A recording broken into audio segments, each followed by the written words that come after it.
March 6th, 2021, Saturday of the second week of Lent. A reading from the book of the prophet Micah. Shepherd your people with your staff, the flock of your inheritance that dwells apart in a woodland in the midst of Carmel. Let them feed in Bashan and Gilead as in the days of old. As in the days when you came from the land of Egypt, show us wonderful signs. Who is there like you, the God who removes guilt and pardons sin for the remnant of his inheritance, who does not persist in anger forever, but delights rather in clemency, and will again have compassion on us, treading underfoot our guilt? You will cast into the depths of the sea all our sins. You will show faithfulness to Jacob and grace to Abraham, as you have sworn to our fathers from days of old. The word of the Lord. The response is, "The Lord is kind and merciful." Bless the Lord, O my soul, and all my being, bless his holy name. Bless the Lord, O my soul, and forget not all his benefits. The Lord is kind and merciful. He pardons all your iniquities. He heals all your ills. He redeems your life from destruction. He crowns you with kindness and compassion. The Lord is kind and merciful.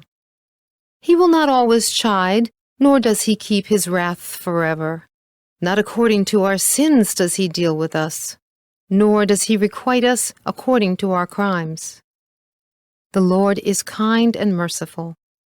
For as the heavens are high above the earth, so surpassing is his kindness toward those who fear him. As far as the east is from the west, so far has he put our transgressions from us. The Lord is kind and merciful.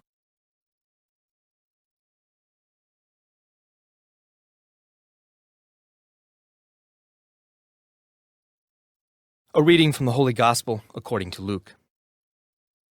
Tax collectors and sinners were all drawing near to listen to Jesus, but the Pharisees and scribes began to complain, saying, "This man welcomes sinners and eats with them." So to them Jesus addressed this parable.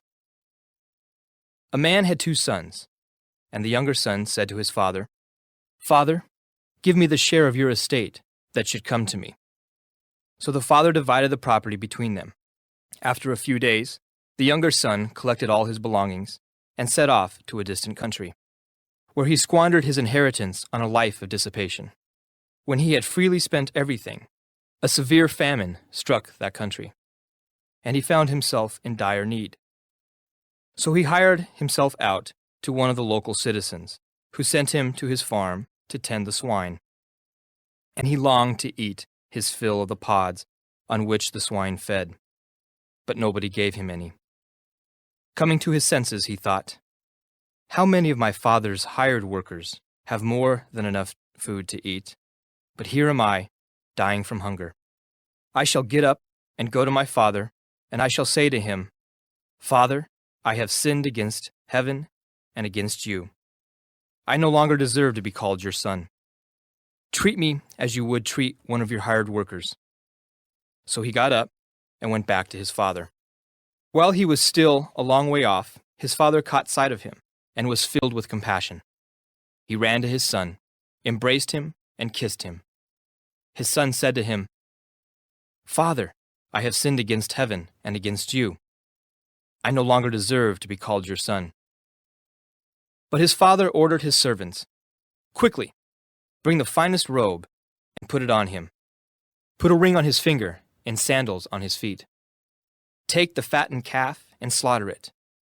Then let us celebrate with a feast, because this son of mine was dead and has come to life again. He was lost and has been found.' Then the celebration began. Now the older son had been out in the field, and, on his way back, as he neared the house, he heard the sound of music and dancing. He called one of the servants and asked what this might mean.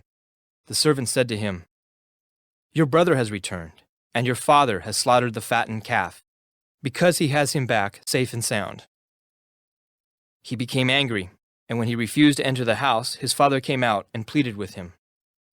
He said to his father in reply, "Look, all these years I served you, and not once did I disobey your orders.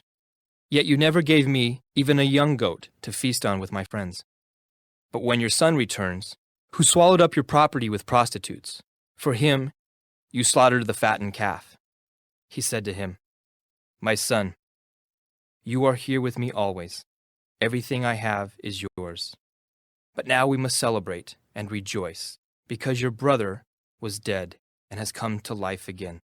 He was lost and has been found." The Gospel of the Lord.